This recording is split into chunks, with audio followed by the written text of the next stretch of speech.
New ইয়র্কে প্রথমবারের মতো অনুষ্ঠিত হতে যাচ্ছে iconic star and business awards 2024।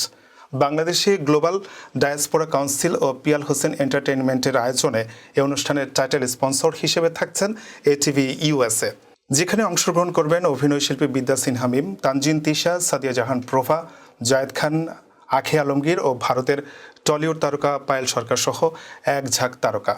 Fashion designer O choreographer Piyal Hossain বলেন, 2020 সাল থেকে আমরা iconic star and business awards শুরু করি। প্রতি বছর আমরা ঢাকা ও কলকাতায় নিয়মিতভাবে এই অ্যাওয়ার্ডস অনুষ্ঠান আয়োজন করে আসছি। এই প্রথম নিউ ইয়র্কে হতে যাচ্ছে ATV USA iconic star and business awards. আগামী 24 নভেম্বর লাগোজিয়া মেরিয়ট হোটেলে অনুষ্ঠিত হবে। এতে বাংলাদেশ ও ভারতের বিনোদন জগতের তারকারা উপস্থিত থাকবেন।